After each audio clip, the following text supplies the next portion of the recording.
Welcome to UberCube, the podcast where we discuss all things Cube, but with refreshments. I'm your host, Stu, and today I'm joined by, as always, my wonderful host, also known as Mas Lima, Salt Lime Cerveza. All right, I'm not going to call myself Pinot Grigio, but that's what I'm drinking today. And we have, for the second episode running, our esteemed cube designing savant, Sandwich. Hey, Chris, how you doing? What you drinking? Let's just one-shot this. Sandwich, yeah. Here for another episode. I don't know why they keep inviting me back, but here I am.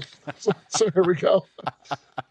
Well, there's a reason why we keep inviting you back. Because it's almost Black Friday, and we got to get some episodes. That's right.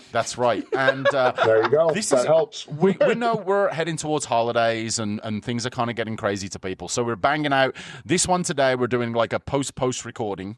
So this is something that I put together following some other content that I had viewed recently, as well as some kind of statistical review. I don't want to say analysis because I'm not that smart, but for those Vintage Cube enjoyers, there has been now the Vintage Cube available on Magic Arena. So previously, Vintage Cube was only available if you were fortunate enough to know someone who had it in paper, or if you were enjoying it on Magic Online. So it's actually been on Magic Online forever, but now it's on Magic Arena. It's not exactly the same cube. A lot of the list is fairly similar.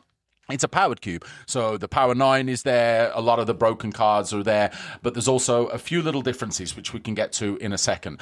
But one of the things that's wonderful is a website called 17 Lands, and this is a analysis, this is a number, statistics breakdown of all of the stuff that happens with the Arena Vintage Cube, right? So that's what we're going to talk about a little bit today. First of all, as always, we're going to get to the drinks. Chris, what you got for us today? I got continue with what I had last time. It's a hop, drop, and roll. Well, it's good stuff from Nona Brewery in Charlotte. Is it warm? Because you've been drinking it the whole time. It's a little bit warm now, yes. Yeah, yes. Okay, we want to be full disclosure. You did not crack that fresh. All right, cool. I, too, am going to have one, but mine's cold because it is inside of my wonderful Detroit Red Wings bag that I dare bring inside. You are brave for bringing that garbage into my house, okay?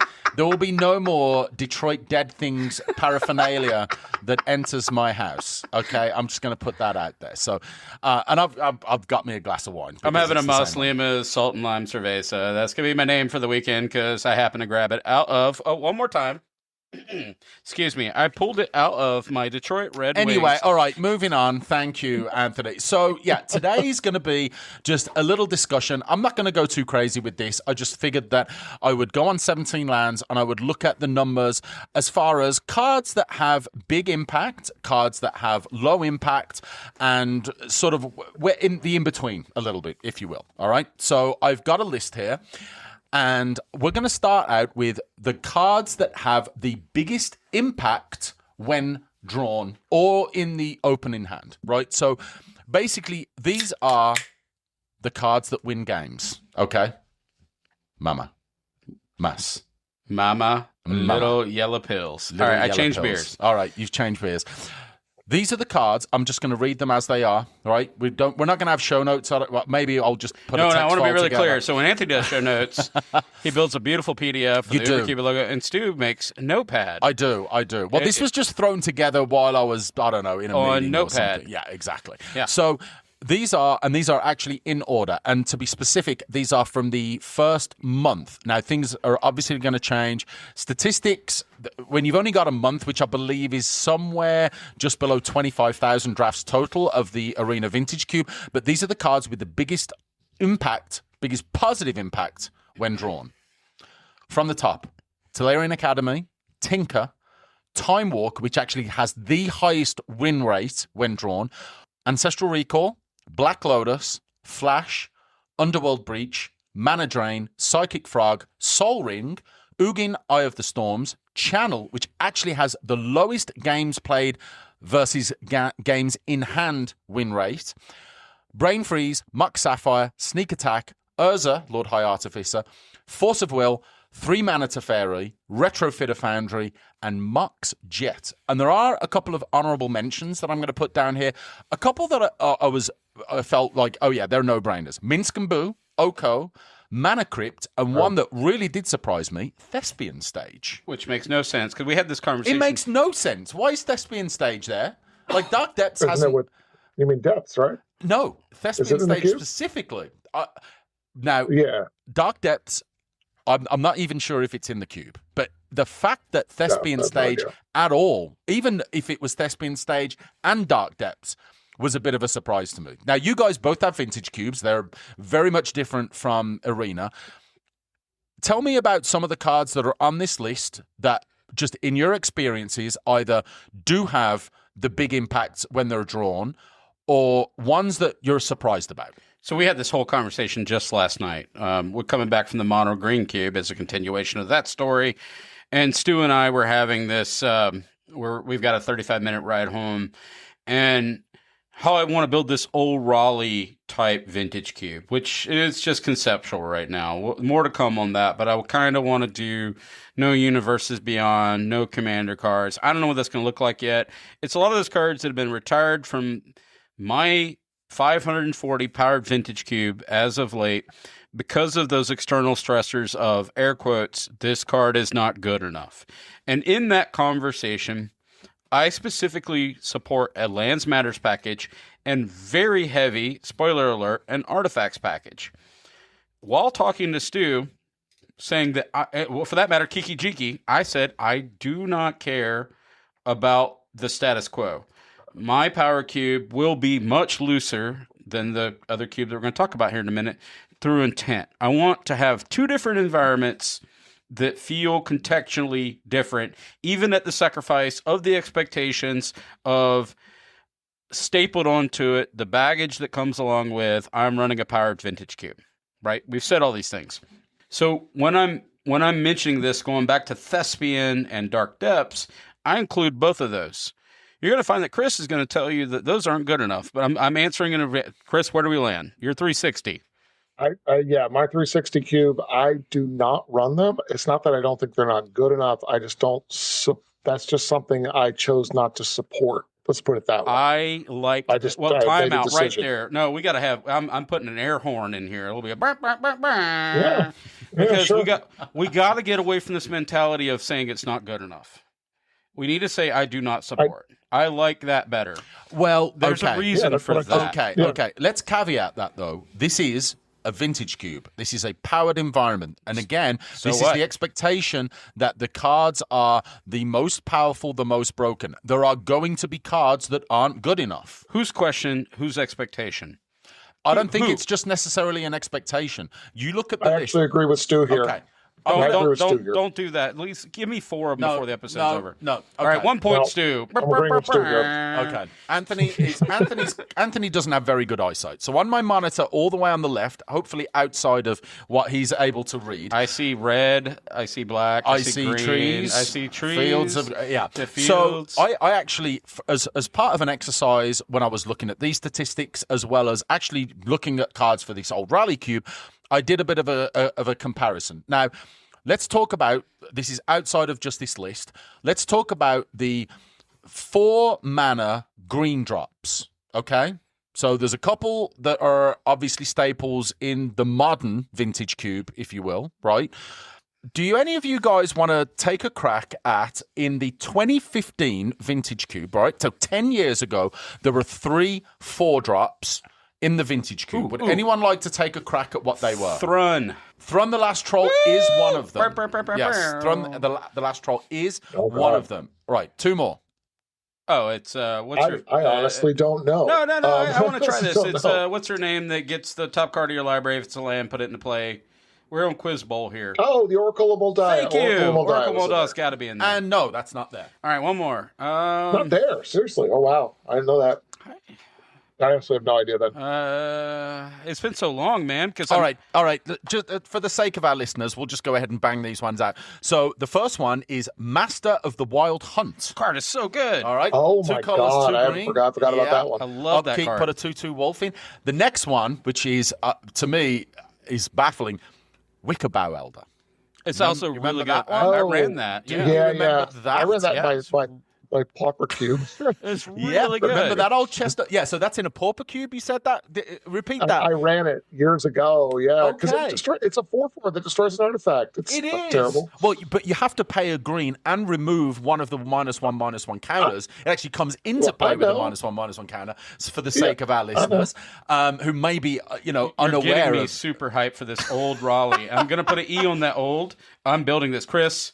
I'm gonna need back that Dak Fade and white border. It's happening. I can't. Apparently, I'm building a no little one's Raleigh traded now. boxes. We got to bring Magic back. We got to pull it back. Bring it back. We got to take. This is my wish. I'm taking it back. So I think and I really want to make sure that I'm messaging that the way that I want to, which is there are cards that are not going to be good enough. Whether or not you feel that Thespian Stage and Dark Depths as a combo is either not good enough, not repeatable enough, not reliable enough, not even just specifically that, but if you feel that way, that's fine. There are cards that aren't good enough for the Vintage Cube. I don't know if I would necessarily say Thespian Stage as well as Dark Depths is in that, like, not good enough. But look, 360 is tight. There's a lot of good Magic cards out there. A lot. And 2 cards that win, there's enough of that. There's enough ways to win with 2 cards. The problem with depths and stages is that depths just doesn't do anything unless you can really get it out of your deck very easily. Depths is a dead card unless you have something to do with it. And that's the problem with it. And it's fine if you have a really big support. Like Anthony's cube, I believe, has a really big support system around it to make it work. In my cube, you literally would just have to draw them or discard them through some way and get them back with like Ice Till Explorer or Crucible, whatever. Yeah. And I just don't have the support that Anthony does in his cube for it. So that's one of the reasons I didn't run it either. And full acknowledgement, we're going to tilt towards that a little bit. I know that it's not the strongest package. No more than, Artifacts package. But, okay, so we go with kind of the idea of 540 versus 360. I have more elasticity in my archetypes. Oh, yeah. So, therefore, I have to have more density. Therefore, I'm going to have a little bit less power creep in some of my cards that'll look more innocuous in order to be supporting cast of said archetypes. These do happen. So when you're flicking through and you're seeing, I don't know if Mulch is in there. It's not, but let's pretend it was. Mulch was in there. It would be a supporting cast, Life from the Loam, supporting cast. If you're looking at it through a singular lens, you'd go, this is Powered Vintage Cube. Life from the Loam doesn't make it anymore by the disparaging.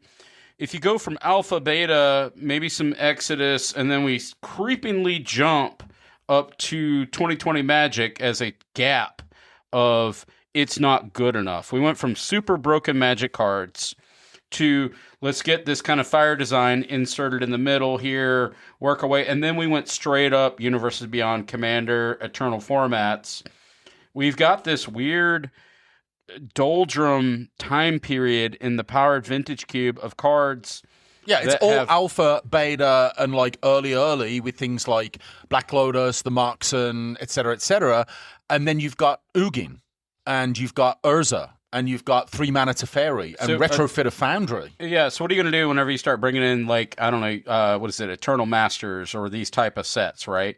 And you start skipping along Modern Masters. You start changing the landscape of power development if you're going to look at that. Again, this is why I want to, and I'm plugging this old Raleigh thing we need to do. I want that middle Magic to still have representation.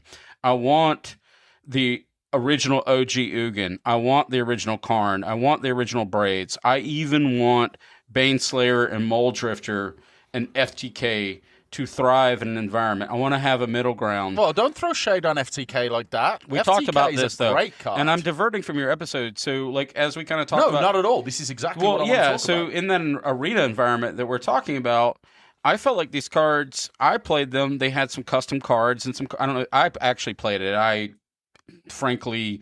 did not have a great experience, but that's neither here nor there. It wasn't the fault of Arena.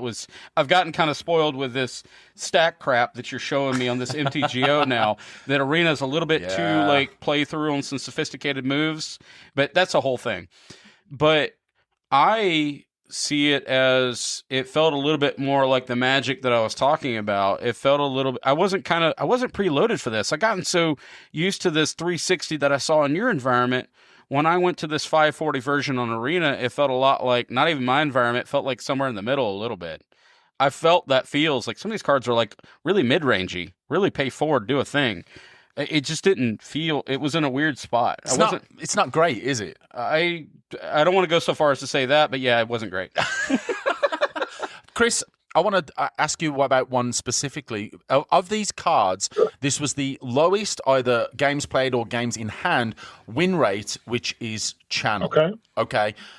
You've got a 360. Again, you've got a tight list. I'll get to the thespian stage thing again just briefly in a second, but I want to ask you about channel. Does it surprise you that it has this level of a high impact given the very, very aggressive and fast nature of Vintage Cube in general? Or do you just feel like the explosive power that it has when it's brought out early is something that, is just irrevocably going to just keep it at the high tier? Okay, so I want to make sure I understand. The channel has a high win rate or a low win rate? I may have missed that. It has one of the biggest positive impacts when it's drawn, but of these cards, it has the lowest. Like when it's either played or it's in the hand, it has the lowest win rate out of these. There's other cards that are terrible, so it's sort of on the lower tier as far as these cards are concerned, but it's still a very powerful card. Right. So it is a very powerful card. It does crazy thing. It allows you to do nutty things, cast an Emrakul on turn 2, kind of thing, kind of craziness. Yeah. The problem I think with it is, from what I understand about this power cube on Arena, it is very, especially the best of one. If I'm remembering what I'm reading about not it, entirely true. There's the two Boros aggro groupings. I'm sorry. There are two groupings. What? There's traditional and then ranked. Yeah. I think I got that right, but there were two. The ranked best of one. And what I understand, the Boros aggro deck does really well, from what I understand. Right. Which is putting a hell of a lot of pressure on life totals. Yes. And channel requires you to have life in order to do its thing. Correct? I mean, I think I'm correct on that. 100%. So it's like, the issue is channel. If you can get channel out really early, you're probably going to win that game. But you also got to have the card in hand to do something with it. Yeah. Channel's kind of one of those feast or famine kind of cards. It can do everything, or it can do nothing. Yes. So, but it's so explosive. It's a one card combo basically. It kind of combos with itself. You just have to have other stuff in hand that has colorless mana. Yeah. And that's it. And it works. Yep. So I think that this being on Arena could have a potentially positive impact for Cube in general. Yes, we could go into that. We don't all want Vintage Cube to be the benchmark of the expectation of Cube. We've talked about this before. Other podcasts like Lucky Paper Radio and all have mentioned this too. We understand this. However, what I think you've got with a card like Channel is we all have recency bias. We have expectations. You just said it, feast or famine. We've played the hell out of the card Channel. We know that channel is risk reward. We know sometimes it works and sometimes it goes flat. We know that we have to have double pip green. We know that's an expectation. We play with channel all the time. For anybody that plays Power Vintage Cube, even on Moto or in paper, we know this.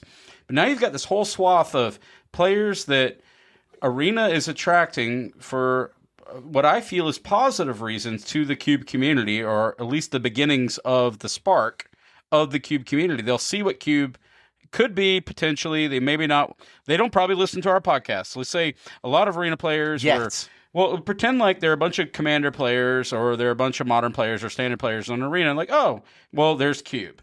And so now they've got a new way of seeing the portal to Cube. Again, our emissary is sometimes Vintage Cube. We don't always believe that should be, but they see it and they have a good experience with it and they want to explore it. We know that Channel is a card that maybe we want to kind of stay away from in Power unless you're really committal to this idea. For them, they're now seeing the card Channel, and they're like, holy cow, this card's broken. I'm going to try it. And they try it to great effect. And then they don't have opponents. I'm being very... Maybe let's pretend their opponents aren't aware of the power of Channel. Let's just pretend. Sure, yeah. Let's go down Magical Christmas Land. Yeah. And they're now touching a Magic card they've never touched before, just like the Power 9, in this Arena format. Exactly. They've never seen. This is all fresh and new to them. They don't have the built-in kind of expectations that we have bias. We all have bias. We've been doing this for a while. Even if you build a Pauper Cube, you have bias because you're aware. They don't. Yep. They're fresh. Channel strong. I'm going to play it. and I'm going to do it, and then it works, and no one knows how to interact with it. You see the problem here, right? Or the problem or the good problem. This is a good problem. They're experiencing it for the first time. And I feel like that maybe is why you're seeing the tilt to some of these cards that's shifting what we would think. If you took these cards and you put this back into your Moto Cube, these won't shine the same way they shine in that environment, even if it was the same list. Yeah, exactly. Because they have veteran philosophies. Oh, yes. If you built this in paper and you handed this to us, we would play this differently. Yes. They're fresh eyes. So new viewpoints. So their power distribution and how they evaluate, because maybe they've never done this before, and I think there's a lot more of those than they're not. That's my thoughts. Yeah, I agree. I think that it's only be a good thing. It can only be a good thing that there is now the Vintage Cube, regardless of how you feel as though, or whether or not Vintage Cube should or should not be kind of the poster child for the format, right? Or this grouping of formats that we call Cube, but the additional exposure, and maybe, like you say, maybe they're not all listening to our podcast. They're probably not, but maybe some will, and maybe that will encourage more people to get into Cube, and maybe even Vintage Cube as a format, because it's super fun. You've now got the ability to get reps online, which is much easier for a lot of people. And for a lot of people, it's probably the only way they have to play Cube, depending on their geographical location or if they don't know anyone that plays Magic. I want to stop you, though. Just so you know, if you want to play Cube with Stu and I, we will not charge you $10 per draft. This was a problem for me. I wasn't. I'm not going to. I'm not doing getting into that. We only charge 15, everybody. Exactly. We only charge 15. Yeah. But you do get the opportunity if you win 3-0 to sign a rookie. Okay, so that's worth the cost of admission. That's true. I think I don't feel like there's any huge surprises here in that. Like, even though Channel, absolutely not. Like, look at those cards. They're all either broken mana accelerants, win the game very, very quickly in the form of things like Psychic Frog or Brain Freeze or even Urza, or just some of the more broken interactive pieces like Force of Will. Right. So nothing huge. The honorable mentions: Minsk and Boo and Oko, obviously very, very big impact planeswalkers. Mana Crypt again as a big acceleration piece. Thespian Stage was lower down on this sort of top end of the list, but who knows? So we're going to go on to the next section. Okay, these are the top 10 played cards. So these are the cards that were drafted, the highest played. No one's sideboarding these bad boys. They're in the decks and they're getting their time in, right? So again, I'm just going to read this from the list. From the top: Broadside Bombardiers, Gut, Caracas, Pyrogoyf, Guide of Souls, Felia, Comet, Parallax Wave, Fable of the Mirror Breaker, Ajani, Nakatl Pariah. I like that P-Wave is on there. At least one person tried to stop this from happening. The rest of these cards, well, let's damn. Let's this also. Is all Boros. Were they all Boros? Yes, hold up. Just to really drive this point home, let's go to the honorable mentions. Swords to Plowshares, Arid Mesa, Laelia, Ocelot Pride, Plateau, Lightning Bolt, and Mother of Runes. So there's no. They're all red and right. And this is something anyone that has watched any other, so specifically Caleb Gannon has a video where he talks about this. It is, the numbers are in, and Boros aggro is absolutely dominant to a point where if this was a cube that you guys were running, I played it. Doing it was miserable. something about it. You want to ask me what I got beat by? Boros aggro constantly. Now didn't matter. It's so unbelievably. So I think to get this into perspective, it looks to me, based on the numbers, I believe that Boros aggro has about a 65% win rate. If this was constructed, right, and let's just fun, say a VV, it would be absolutely, there'd be something on the ban almost as soon as possible, right? There's no two ways about it. I think it's because it's best of one. If it was best of three, I don't think it would be. I think the numbers would be different. I want to correct you because I played. I don't know. I played best of three. I played normal matches of Magic. There were two selections that you chose from. I read them both. I've done best of one before in draft. I don't personally care for it. There's a pro and a con. You got a deck that's just going to best you. Probably going to best you every time you're making a choice. But I do enjoy the idea of a sideboard. I like to draft cards intentionally, and I thought about this before I signed up. I put in my whatever gems that cost me $10, and I tried it out the other day. And I'm probably going to try it again over the weekend, not going to lie to you, and I'll give you a report on that. And I avoided, through intent, I forced this.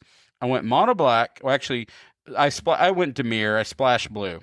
I wanted to do a mid-range black. I wanted to see. I already knew. I've been watching videos that I was going to get ran over by Lelia and the Oak, and that did happen. But I wanted to go. Can I establish, set up, counter control, mid-range Magic? No. Could I? And I tried. No, you can't. And I played clean with coffee, no beer involved, which I felt like was. And there's a lot of reasons too. Like it's weird because all I can do is emote hello. Good game. So I can't even communicate to my opponent. I can't have this feeling that I get from cubes. But I got some meetings coming up. I want to kill some time. And boy, did I kill some time.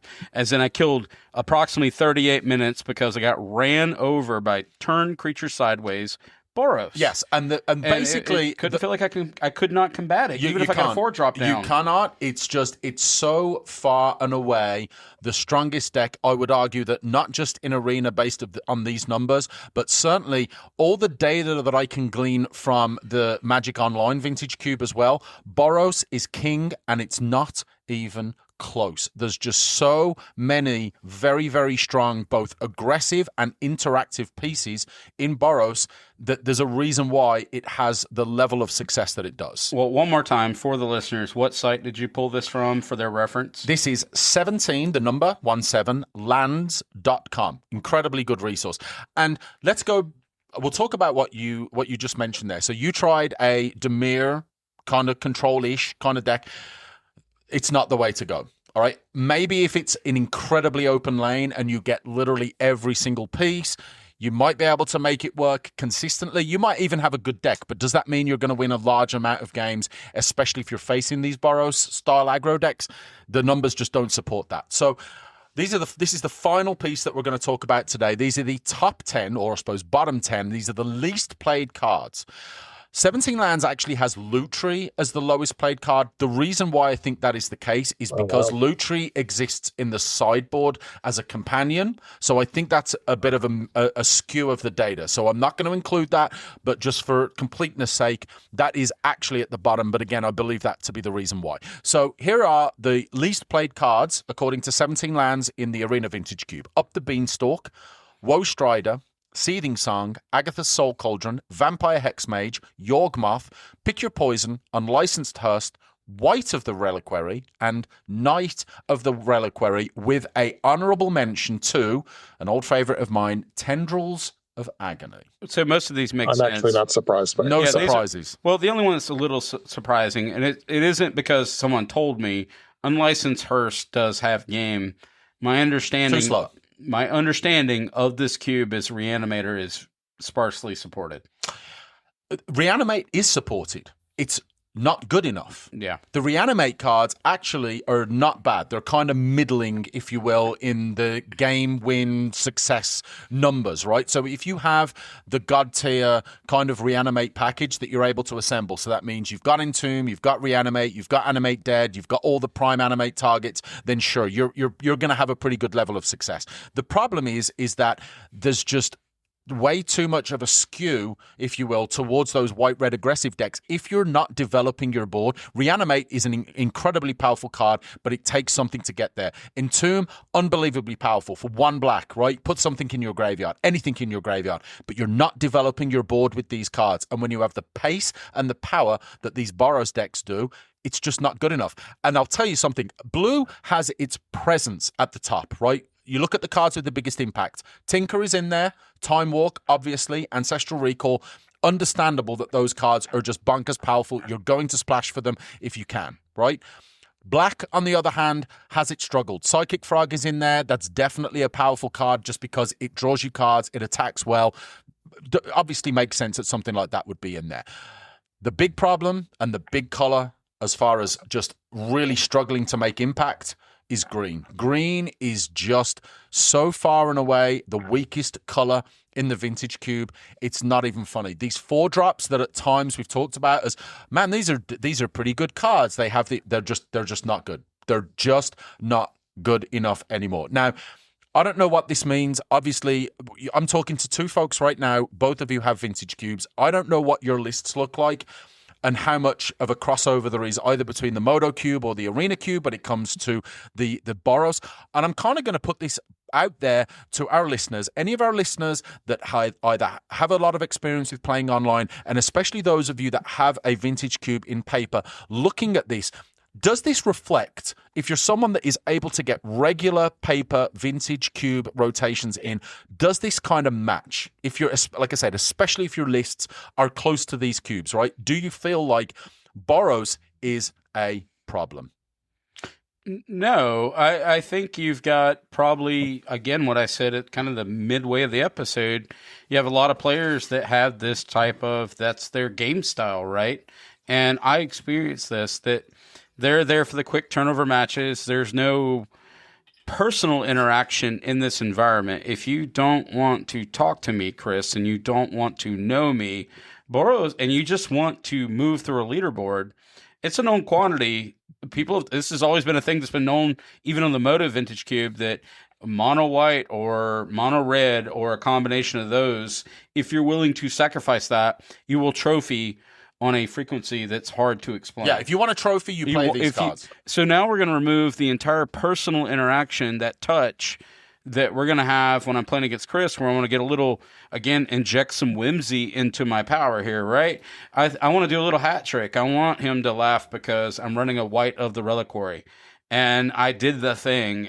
You wouldn't do that if you're trying to trophy. If you're paying $10 and you want to move up a ranking system, that, in my mind, creates a whole different type of game mentality than me versus Christian, where Christian will run a Gitrog and do it proudly to bring back a Thespian Stage Dark Depths combo, so they can do that. But if you want a trophy, you're not going to do that. It's going to be the same in any kind of tournament setting where the top 8 cube is a powered vintage cube, where the stakes are as high as whatever you're elevating them to in your own brain. But does not that therein lie the problem that now you've got such a skew towards these colors? Again, I would reiterate that if this was a constructed format, right, this would be, something would have to be on the There would be a hot fix. There would be a fix. Yeah, like 65% is not tenable. Okay, so here's my take on this, and normally why I wouldn't fix what's in the cube at all. I think a lot of times when, like, say you got your normal play group like we do, people figure out what the best deck in the cube is. Okay, whatever, be Boros aggro, it could be friggin' blue-green Simic, I don't care, whatever the cube is, and you draft the same people enough, and everyone figures it out. It self-corrects. And what I mean by that is people start going for it. You know what I mean? Like they go for it, and you end up with like 2 or 3 people having like part of a deck. This just happened last night with we did our artifact cube, and I took all the pieces for KCI minus KCI, and then they're like, I'm not even playing this. It's going to my sideboard. We self-correct. Our meta evolves to what's occurring. This has no meta. This has an injection of old players that want to gamify this. Correct. I would disagree. And I will tell you why I massively disagree with this. Because it's not just about whether or not the white-red card and the white-red drafters will auto-correct the cube in such a way that you will have multiple people that will basically cannibalize each other's drafts to the point where they're taking too much of each other's power level. I don't think that is a problem. First of all, I'm going to state that. There's so many good threats in both of those colors. You can either be majority red splash white or majority white splash blue. You are going to have, especially given the numbers that we have, enough support that you can support multiple decks with those colors, and it's going to be a problem. That's point number 1. Point number 2 is I kind of feel like missing the forest for the trees is, what about the poor green players?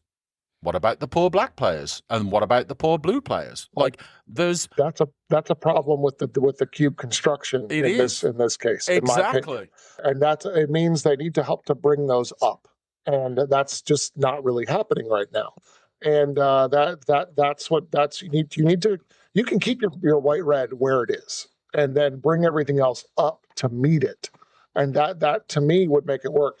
This is one of the reasons I've looked at a bunch of decks. I went to 17 lands just a minute ago and looked at a bunch of the decks, and my God, there's so many white red decks in that leaderboard thing. And I was looking at them, and then I realized they're all taking the same cards, which I run all those cards in my cube too. But being a smaller cube, since I have a smaller cube, and we draft 8 players, say we draft 6 to 8 players, the majority of the power is in the cube. Is in the draft. It almost all shows up. Almost everyone gets it. These other decks that are in my that you can draft in my cube, they can hold their own against the Boros deck. Now, we played a few weeks back, and we drafted my cube, and one of our players drafted a Boros deck that did really well, except against me, because I was playing the Dimir Wheels. This was a CubeCon in our Airbnb. I got killed by Dockside tossing Fury at me. This was kitchen table match. Bombardiers. I just tried to delete it from my brain, but it was awful. We explained Christian how to actually work. It happens. Yeah, it happens. Yeah. Oh yeah, and look, you're not wrong. There is an availability of decks, no doubt, that can compete. Right? So I will say this: I love playing Reanimate. Probably the best deck I've ever drafted and played was actually at CubeCon 2. It was in the lobby of the hotel. We played Anthony's Vintage Cube, and I got the absolute nuts Sneak Vintage Cube Reanimate deck, and it was just the most explosive. I went 3-0 with it. None of the games. Actually, there was one close game. I think I talked about it on a previous episode. The one game that I lost was Anthony, who I beat 2-1, but he did win one game with Elspeth's ability to destroy all creatures with power 4 or greater, and I didn't really have much of a backup after that. That was the only game that I lost. And no doubt there are very, very powerful other archetypes. I think Reanimate has game. I think the Sheoldred or Orcish Bowmasters, Hullbreacher Will type decks, there's definitely some game with those, no doubt. If you get the cards and you're able to, assemble some kind of combo like that, I would even argue that there's a lot of game for things like the Breach combo decks, right? Even though they're these like 2 and maybe 3-piece combos, no doubt that those decks have games. But again, the dominance of Boros, not even just as an archetype, just as a color pair, is off the charts. As a designer, if I got these metrics, and we don't do a lot of metrics, we just kind of have memory, right? Memory saved. We talk about it. We don't even frankly, we don't Excel spreadsheet our cubes.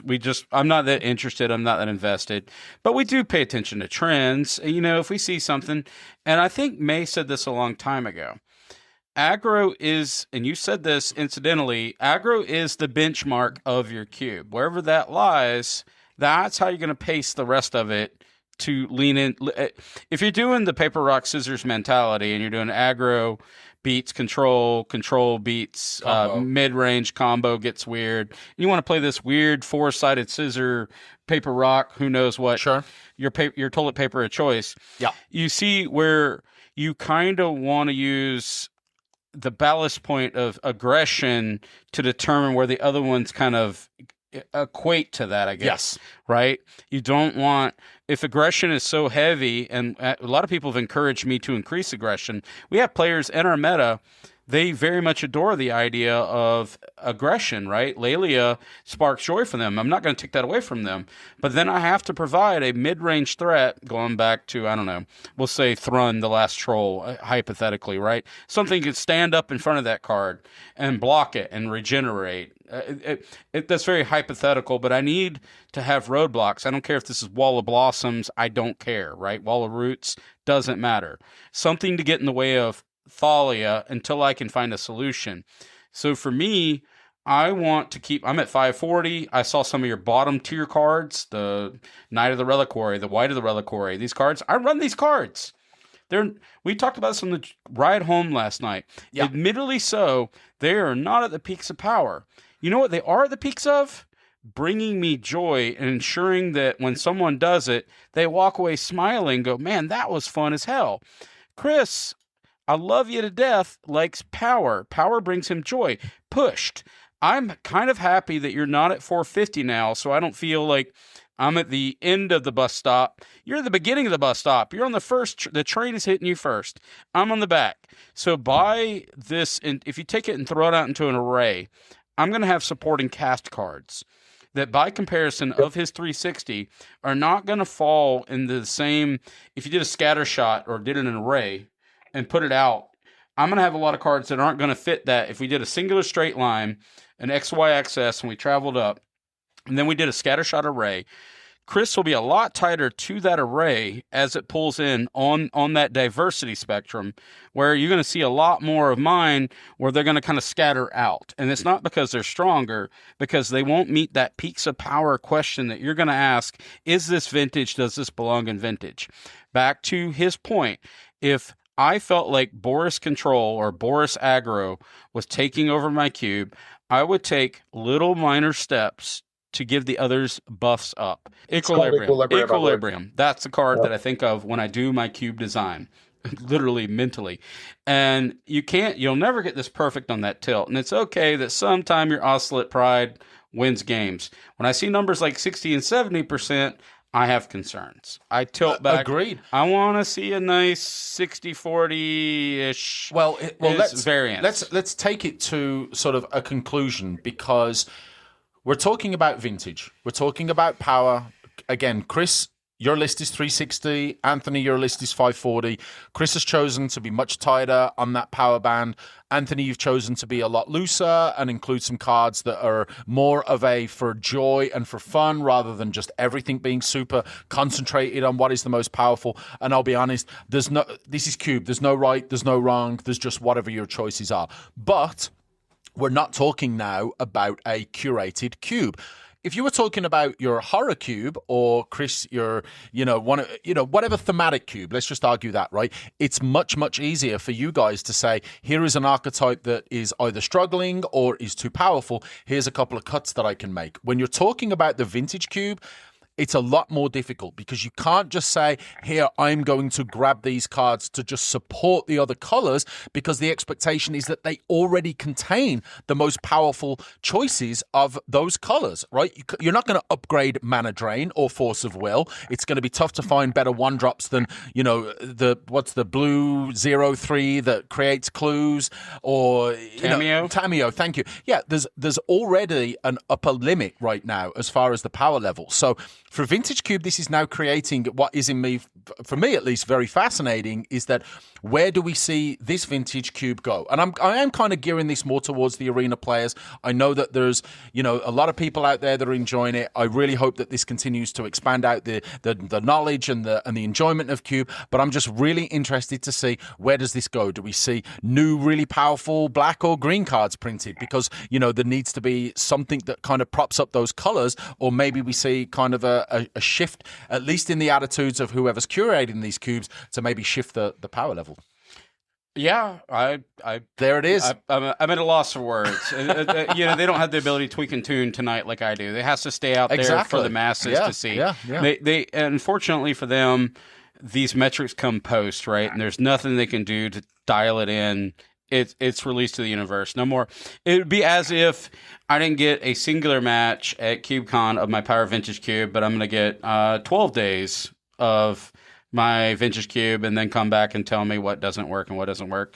I mean, I fully expect that certain archetypes would be not chosen. That's just the way it's going to be. They're front-facing. All right, as always, a big thank you to all of our Patreons. As always, get in on the conversation at facebook.com/groups/mtgcube. If you want to support the show, you can use our inkedgaming.com/ubercube affiliate link. Get all kinds of cool products there: playmats, dice bags, mouse pads, custom and large volume products available. You can find us at Twitter at ubercubemtgpod, also at Bluesky, ubercubemtgpodcast.bsky.social. If you want to reach out to us with a longer question or comment about the podcast, this episode or any other episode, you can find us at ubercubemtgpodcast@gmail.com. And as always, come and hang out with us on the Discord. Happy cubing. Vintage Cube!